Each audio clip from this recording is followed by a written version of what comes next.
¿Qué tal? Muy buenas noches, bienvenidos a Yaniot PM. Estamos a 3 semanas de las elecciones presidenciales en Estados Unidos y los ánimos políticos están candentes y entusiasmados, especialmente porque en muchos estados ya ha comenzado la votación anticipada y la participación se ha incrementado sustancialmente comparado con otros años electorales.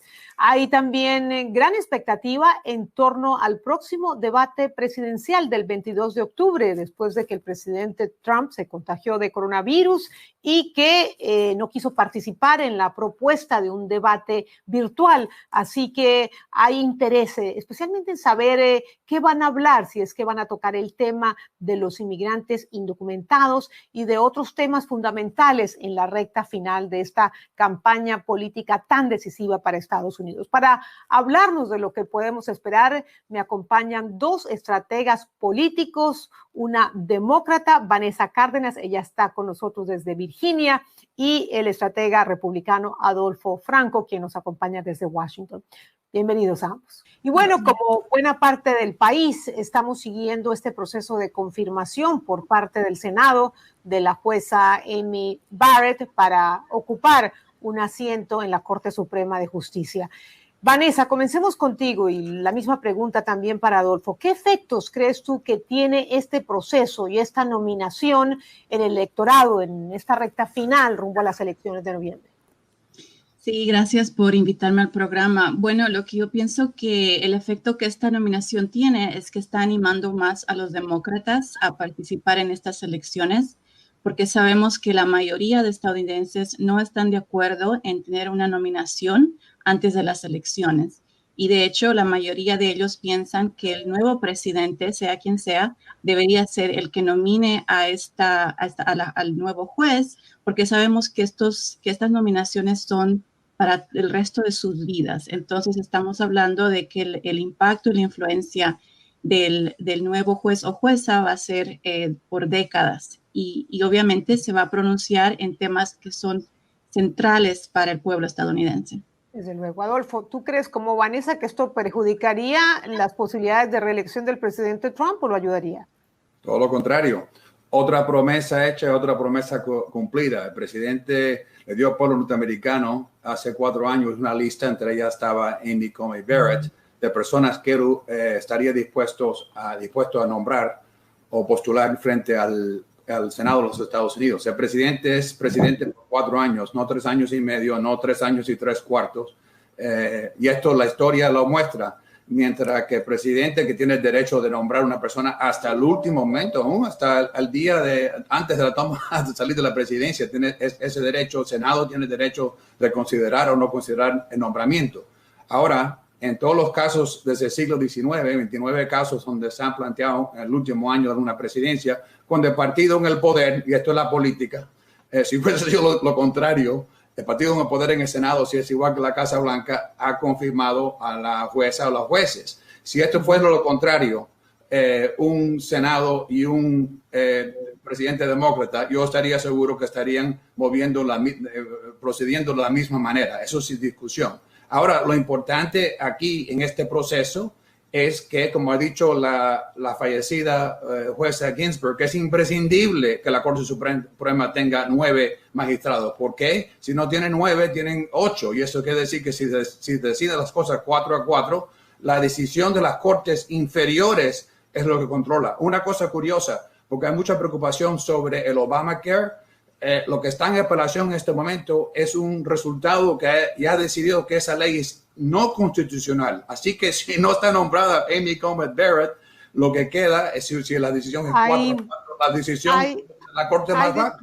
Hay de todos modos, hay preocupación, ya te doy la palabra, Vanessa, por, el balance hacia los jueces conservadores que integrarían esta corte de ser aprobada la juez Barrett, que es muy posible. Y varios de los temas, como Adolfo lo menciona, pues figuran Obamacare, pero también el TPS o DACA, el programa de protección temporal para jóvenes indocumentados y para millones de inmigrantes indocumentados.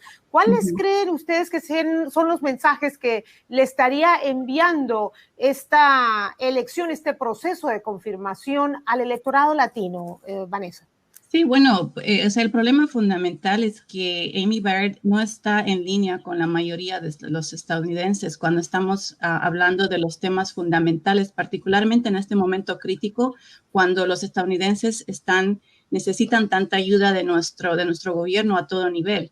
Ella ya ha dicho que no está de acuerdo con un seguro de salud, con la ley del seguro de salud, que obviamente en estos momentos cuando estamos lidiando con una pandemia es tan importante para todas aquellas personas que no tienen acceso a un seguro de salud. Cuando estamos hablando de temas de inmigración, obviamente ella es de una tendencia más conservadora y también estamos preocupados por las implicaciones para los temas de inmigración. Cuando estamos hablando de temas, por ejemplo, del cambio climático, hace unos días ella dijo que no cree en la ciencia o que no tiene una opinión sobre la ciencia, que es algo realmente sorprendente que alguien diga algo sobre eso. Vanessa, no puedo porque yo no sé si tú eres abogada. Adolfo, vamos a dejar vamos a dejar terminar a Vanessa, ya te doy la palabra.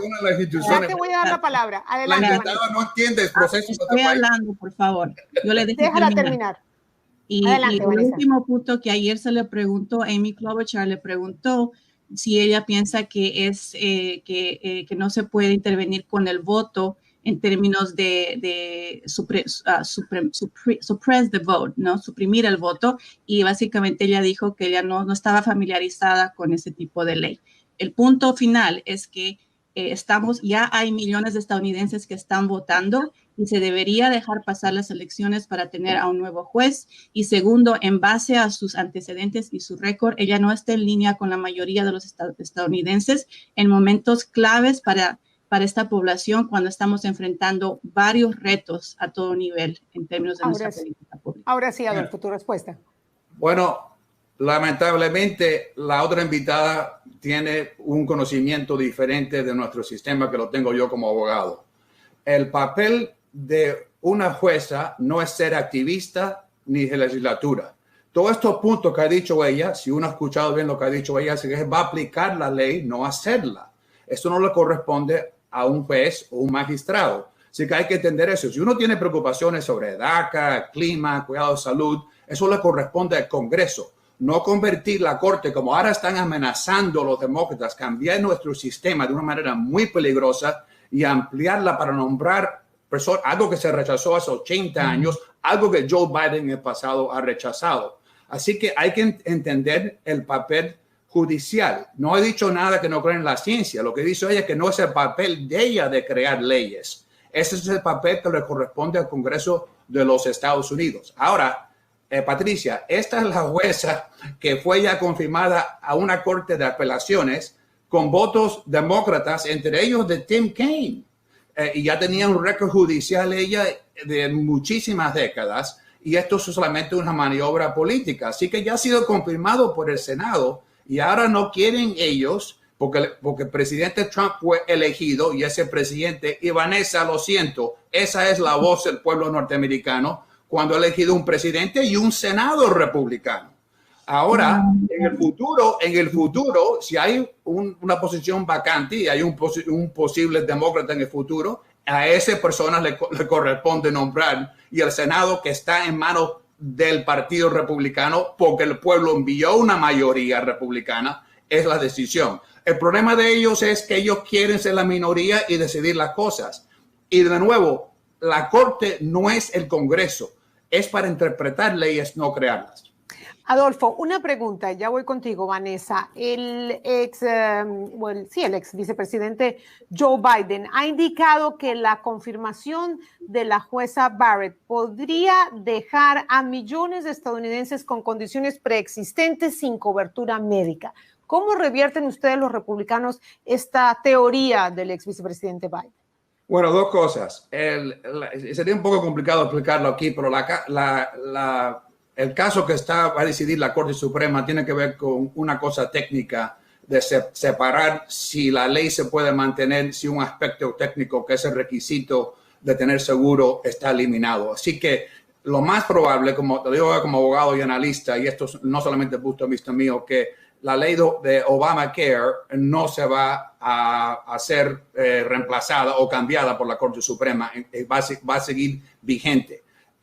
Ahora, eso dicho, ya el presidente, en términos políticos, que no tiene que ver con la jueza, ha dicho que en ningún momento las condiciones preexistentes van a ser una cosa que se puede permitir. Ya firmó una orden ejecutiva al respecto y el plan republicano es mejorar Obamacare. ¿Por qué? Obamacare es solamente costoso. ¿Se acuerdan ustedes lo difícil? El fracaso de Obamacare, las pocas elecciones sobre Obamacare. Así que si uno quiere un cuidado de salud que pueda afrontar, uno no puede apoyar a este Obamacare que no ha funcionado, que no ha dado opciones a personas, que ha sido demasiado costoso y demasiado limitado en las coberturas. Lo que queremos es el sector privado y proteger las precondiciones. Así que esto es crear miedo y alarma cuando no hay nada que temer excepto lo que quieren ellos, el poder político.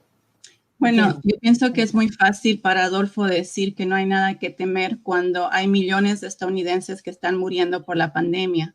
Muchas de esas personas no tienen seguro de salud. Pienso que lo que hemos visto cuando él habla de unas promesas cumplidas, Trump dijo que iba a mejorar Obamacare. Estamos ya 4 años. ¿Qué ha hecho? Básicamente ha querido simplemente socavar la ley a toda costa. Este no es su primer esfuerzo. Esto que estamos hablando del caso que va a venir a la Corte Suprema. Trump no tiene un plan, no lo ha tenido por los últimos 4 años y los estadounidenses están sufriendo porque no tiene un plan. Ahora vamos a hablar sobre lo que también estaba diciendo Adolfo del presidente. Mitch McConnell también se opuso cuando Obama estaba en la presidencia y no dejó a su nominado para juez que avance en el proceso del Senado. Y pienso que un último punto que es bien importante recalcar es que, dada la importancia de este cargo, el Senado debería tomarse su tiempo para tener un proceso justo para el nuevo juez y que tome su tiempo. Y como dije antes, hay millones de estadounidenses que ya están votando y que quieren ver un cambio en el rumbo de nuestro país y deberíamos darle la oportunidad al próximo presidente de elegir a la nueva juez. Una pregunta más, perdón, pero Adolfo, una pregunta. No. Tengo que aclarar algo aquí. El proceso de nominación ha sido mucho más breve para 4 magistrados que va a ser de Coney Barrett. Así que uno no puede decir eso. Y Mitch McConnell y Donald Trump es el mismo partido. Si hubiese sido lo contrario, estarían haciendo lo mismo. Bueno, ahora entonces, para una última pregunta para dejar atrás el tema de la Corte Suprema de Justicia. Kamala Harris, la compañera de fórmula de Joe Biden, rehusó contestar una pregunta del vicepresidente Pence sobre la posibilidad de expandir el número de magistrados en la Corte Suprema de Justicia. ¿Ustedes creen que esto se podría dar y qué efectos tendría? Vanessa. Bueno, básicamente Joe Biden contestó esa pregunta después y dijo que él no está de acuerdo con eso. Entonces, pienso que si hay alguien que realmente respeta, digamos, nuestros procesos políticos y nuestros sistemas y básicamente cómo se funciona, todos podemos mirar a Joe Biden, que ha trabajado por décadas en el Senado de una forma bipartidista y que realmente el mensaje de él y obviamente de Kamala es que ellos quieren ser líderes de todo el país. Entonces, pienso que este ya es un punto que ya se ha aclarado por Joe Biden, por el mismo Joe Biden.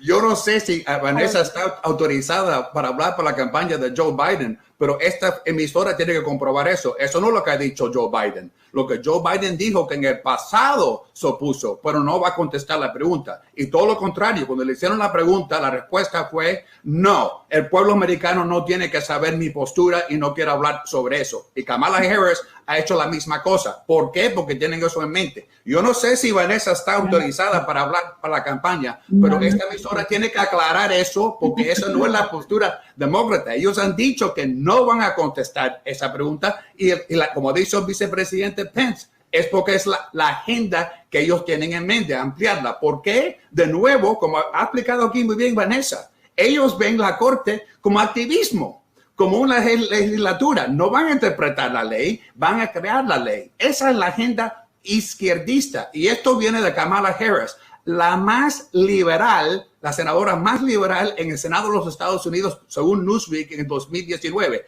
Este es el socialismo, el izquierdismo que viene si esta gente llega al poder. Tristemente, cualquier cubano, cualquier venezolano, cualquier nicaragüense entiende el peligro que esta gente representa para nuestro país. Es bien triste escuchar a un abogado hablar de esa forma realmente, Adolfo.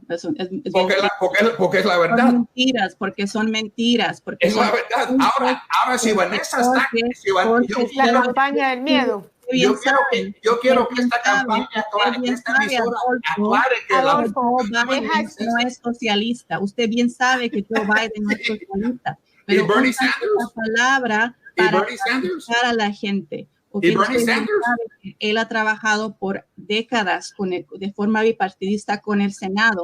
Más aún, él ganó a Bernie Sanders. Es un rehén de la izquierda. Adolfo, vamos a dejar terminar a Vanessa.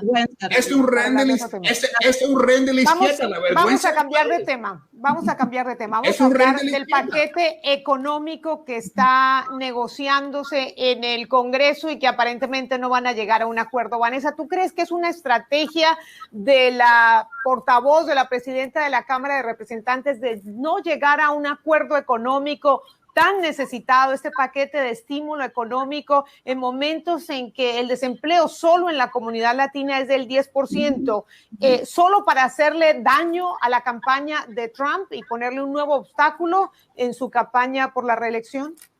Mira, yo pienso que al final del día lo que los demócratas quieren es tener un paquete de rescate y de ayuda que sea congruente con la crisis que enfrentamos y que ayude a la gente que más necesita.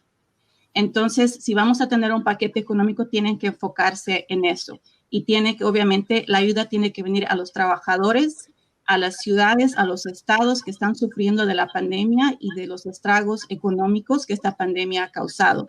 Entonces, no, yo pienso que ellos tienen que negociar y tienen que negociar por lo que más pueden llegar a tomar para realmente ayudar a la gente, porque al final del día estamos viendo que el desempleo es más alto entre los latinos y los afroamericanos, las infecciones de COVID es más alta en nuestra comunidad, estamos viendo que los negocios pequeños han perdido miles y millones y muchos de ellos no se van a poder recuperar. Entonces, la ayuda tiene que ser en proporción a la crisis que estamos enfrentando ahora. Muchas palabras, pero esto es lo cierto. Mucho dinero por la pandemia, dinero para el Kennedy Center, dinero para personas aquí en Washington, D.C., millones de cosas dólares que no tienen nada que ver con la pandemia. Ese es el problema republicano. El presidente de los republicanos estamos dispuestos a asignar 1.8 mil millones de dólares, trillones de dólares. Tenemos acuerdo en muchísimas cosas. Nosotros queremos ayudar a la gente. Ellos quieren, el dicho famoso, aprovecharse de una crisis. Ahora, si cualquiera no me duda, lo que tiene que hacer la gente joven que está en esta plataforma digital es ver la entrevista de la presidenta de la Cámara, Pelosi, con Wolf Blitzer en CNN ayer, cuando le precisó como tú, Patricia, ¿por qué no aprobar 1.8 trillones para las personas necesitadas? ¿Por qué? Porque tienen en mente un montón de proyectos que no tienen que ver nada. Me va a decir ahora Vanessa que un apoyo al Kennedy Center que recibe millones de dineros del sector privado, es necesario que los contribuyentes en esta crisis ahora ayuden al Kennedy Center. Ese es el partido demócrata. Ese es el partido de dependencia. Vamos a escuchar a Vanessa. No pienso que es digno de contestar a eso. Porque es cierto, porque no puedes contestar. Es absurdo. La ayuda tiene que ir. Yo les voy a dar un ejemplo de lo que Trump el Kennedy Center no quieren. Por ejemplo, ellos no quieren ayudar a las familias inmigrantes, ¿okay? de los que han pasado y los paquetes que han pasado, no ha habido ayuda a esos miles y miles de gente, de familias inmigrantes, porque tienen una persona indocumentada, a pesar de que sabemos que los trabajadores esenciales son indocumentados. Y por eso están siendo castigados niños que son ciudadanos estadounidenses. Pero no contesta la pregunta. Ciudadanos estadounidenses. Pero la invitada no contesta la pregunta porque no puede contestarla. Hay miles de millones de dólares otorgados para Adolfo, permítale a Vanessa terminar su idea y pasamos al siguiente tema porque se nos está yendo el tiempo. Bueno, entonces hablemos del coronavirus, que es el tema central de esta campaña. Hay más de 210,000 muertos en Estados Unidos, los contagios han repuntado en más de 40 estados y el presidente sigue sin usar tapabocas, Adolfo. Esto pareciera una estrategia que según muchos es contraproducente, porque en la medida en que el contagio no esté controlado, la economía no se puede reabrir, no se pueden reactivar los negocios. ¿Qué está pasando por la cabeza del presidente que aún después de haber sido contagiado y recuperarse sigue asistiendo a eventos masivos, mandando el mensaje equivocado para muchos, y es no usar tapabocas y no mantener el distanciamiento? Bueno, no sé si es una pregunta o la propaganda de esta emisora, pero el presidente nunca ha dicho no usar tapabocas, ni mucho menos. El presidente pero no está dando el ejemplo.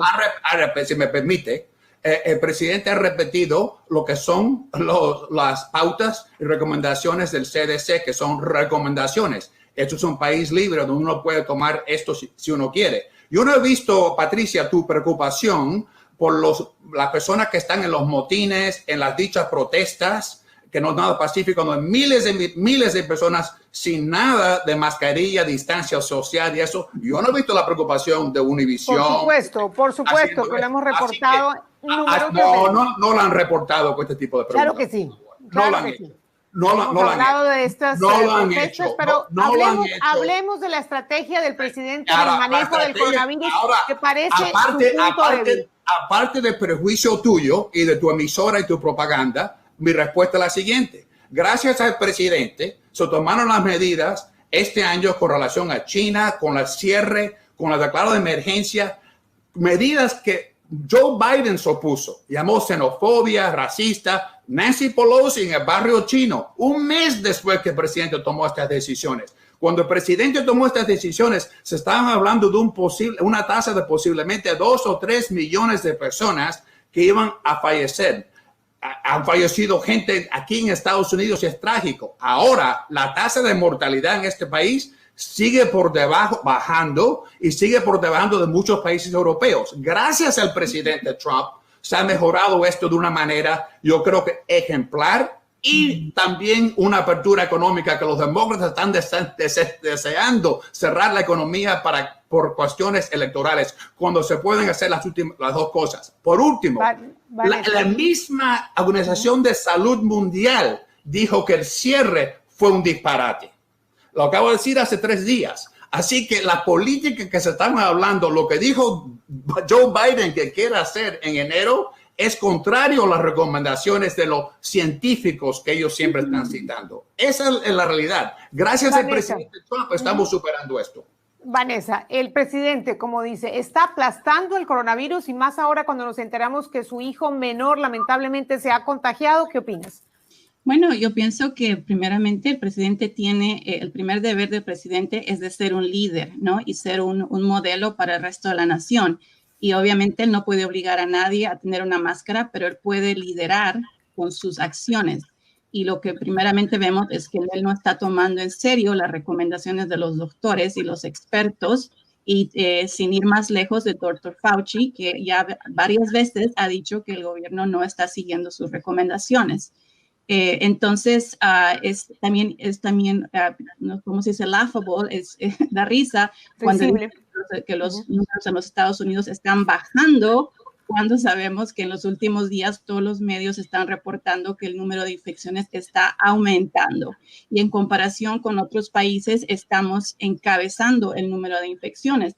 Pero me imagino que en el mundo de Trump y en el mundo de Adolfo, tal vez no ven a mucha gente que está enferma y está muriendo. Sin embargo, justo la anterior semana yo estaba en una reunión comunitaria con varias mujeres latinas aquí en Virginia, en Fairfax, que es uno de los condados más ricos de los Estados Unidos, y en este condado la mayoría de infecciones, el 60% son entre la comunidad latina. Y en esa experiencia que tuve, varias de ellas me estaban contando de sus historias personales de amigos y amigas y familiares que han fallecido por el COVID. Sí, entonces, tenemos un promedio mayor que el promedio de la población. Exactamente. Entonces, se nos está yendo. Muy preocupante. Hay un tema ya para cerrar y les pido una respuesta breve porque se nos acaba el tiempo que está generando inquietud y preocupación y te presento la pregunta a ti, Adolfo. Ni el presidente Trump ni el vicepresidente Pence quisieron garantizar cuando se les preguntó una transmisión o un cambio, una transmisión de poder pacífica después de que se conozcan los resultados electorales. Y esto genera preocupación. Y mi pregunta es, ¿qué podemos esperar?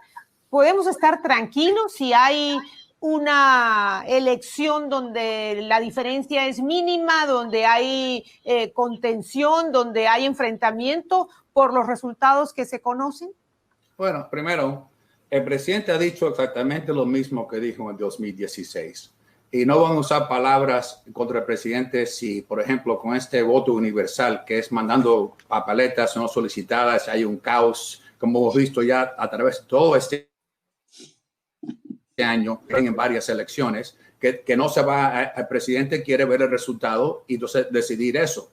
Francamente, Vanessa, de nuevo, acuérdese lo que dijo Hillary Clinton, que bajo ninguna circunstancia debe de conceder las elecciones Joe Biden. Eso es una transición.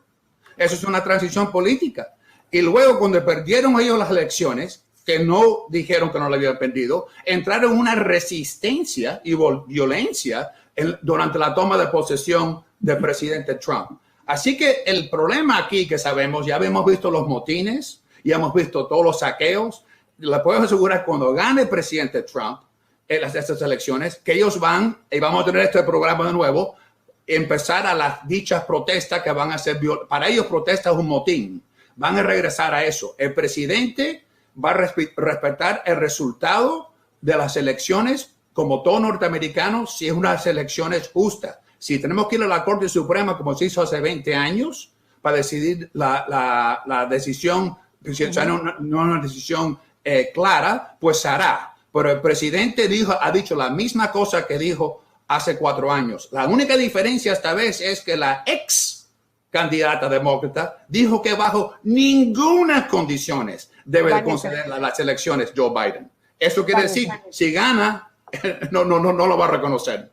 ¿Los demócratas van a reconocer las elecciones, los resultados? Eso es lo que dijo Hillary Clinton. Yo pienso que Adolfo debe ser portavoz de los demócratas porque se sabe todo lo que los demócratas han dicho. Claro, lo leo. Pero la realidad, por favor, deje hablar, Adolfo, abogado. Claro, me hiciste la pregunta. Por favor. Me hiciste la pregunta. Adelante, Vanessa. Adelante. Y terminamos contigo. Bueno, básicamente, mire, lo que yo pienso y lo que hemos observado es que Trump y Pence se han declarado, no han sido claros, no han querido responder, ¿no? Y pienso que eso dice mucho sobre sus intenciones. Dado eso, yo estoy muy confiada con que la gente va a salir a votar y debemos respetar el voto de todos. También sabemos que nuestros sistemas de votación en los Estados Unidos funcionan. Me parece realmente irónico que Trump y Pence se quejen ahora, por ejemplo, de votar por correo, cuando ellos mismos han votado por correo en varias ocasiones. Por favor. No es voto correo, ese es voto universal. Entonces, no sigue diciendo mentiras. Son mentiras las tuyas. Queremos escuchar la respuesta de Vanessa, por favor. Por favor, deje terminar, Adolfo. Pero es una mentirosa. Adelante, vamos a respetar a nuestros invitados, Adolfo. Vamos a dejar que termine y vamos a despedir el programa. Adelante, Vanessa. No he terminado. Adelante, Vanessa. La última palabra es para ti. Yo pienso que los estadounidenses tienen que pronunciarse en las urnas, que todos puedan votar, que no tengan miedo, que hagan un plan, que se presenten y que voten. Sabemos que van a haber muchos obstáculos porque estamos viendo el número tan grande de personas que están votando ya. Entonces hay que alistarse, prepararse, llevarse un sándwich para estar en línea, pero yo tengo mucha fe de que esta democracia se va a respetar, se va a salvar y que tenemos que acordarnos como estadounidenses de que somos parte de una gran familia y que no importa los resultados, tenemos que estar unidos para apoyarnos y para pasar y sobrellevar las crisis que estamos enfrentando. Acuérdese esa palabra cuando gane Trump. Gracias. Cuando gane Trump. Que nos puedan acompañar nuevamente después de las elecciones. Gracias por acompañarnos en Yaniot PM. Muy buenas noches. Hay muchísimas cosas en juego en esta elección, pero especialmente el futuro económico del país, la recuperación de millones de empleos perdidos por esta pandemia, la reactivación comercial también de miles de negocios a lo largo y ancho del país, la suerte de millones de indocumentados y, por supuesto, el manejo de la pandemia para salir de la crisis. Así que si usted decide no ir a votar en forma presencial por miedo a contagiarse, asegúrese de averiguar, de informarse cuáles son las fechas para el comienzo de la votación anticipada en el estado donde se encuentra, cuáles son las fechas o el plazo para enviar su voto por correo para que de esta manera no se quede sin participar en estas elecciones cruciales en Estados Unidos. Gracias por acompañarnos y los invito, como siempre, a que nos sigan en univisionnoticias.com. Hasta la próxima.